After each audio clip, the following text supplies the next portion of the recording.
The fool says in his heart, there is no God. This line, of course, is an exact copy of what we read back in Psalm 14, and there are similar themes between the two psalms. In the Bible, of course, the word is not an intellectual category, but a spiritual category.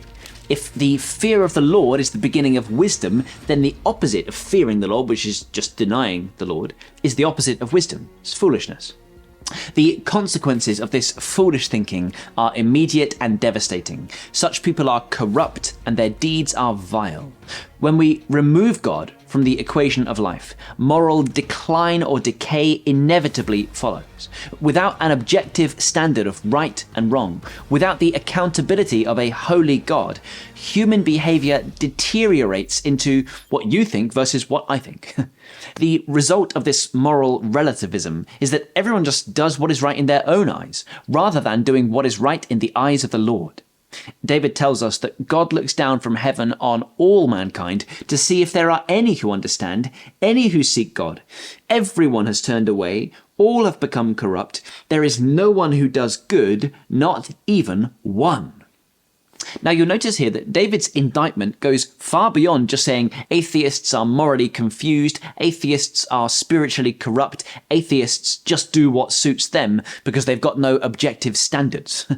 No, actually, David, describing the world from God's perspective, says everyone has sinned.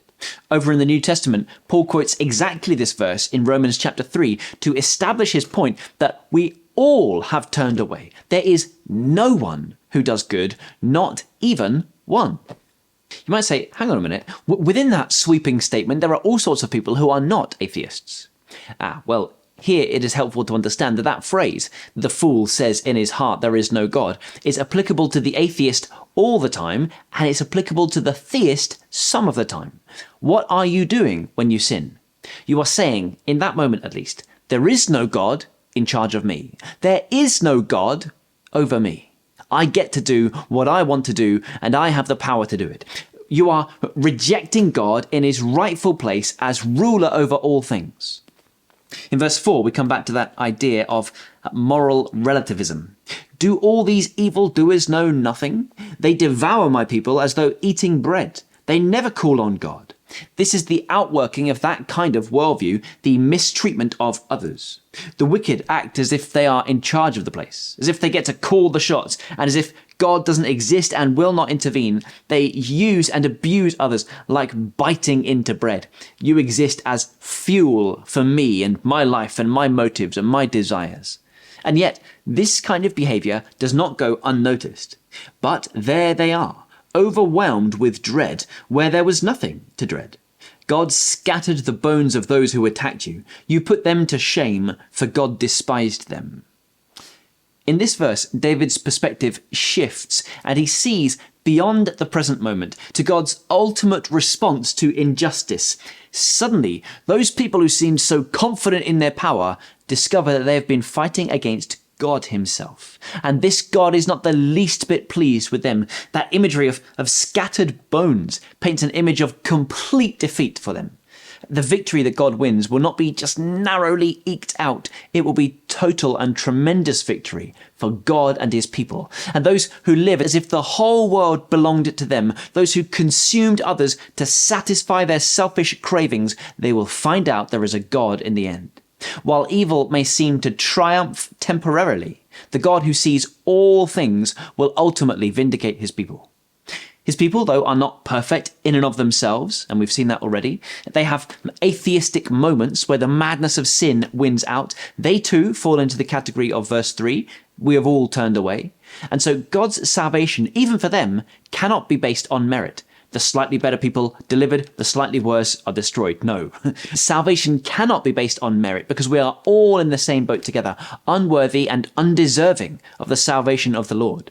And so you see in verse 6, salvation is entirely a work of God, that he would come out of Zion, that he would save and restore his people on the basis of his work, not on theirs. And all those who repent of their sin can be part of his people. That is why Paul, when quoting this psalm in Romans 3, does not stop with the bad news, but goes on to declare that now, apart from the law, That is to say, with no reference to our own moral record, this righteousness that we are so lacking in is given through faith in Jesus Christ to all who believe. This then is the great leveler. No one is righteous, not even one, yet anyone can be made righteous by faith. That means that the proud must come down and the broken can be lifted up. It means the so-called good must repent even of their self-reliance, and the obviously bad are not so bad as to be beyond hope. And if that is true, there is hope for sinners such as ourselves. We all must humble ourselves before God with reverent fear. We must put our trust in Jesus with hearts that are full of faith, and rejoice then in the gift of salvation that he gives that we do not deserve. We, who were once fools, have been found by the grace of God, made wise through relationship with him.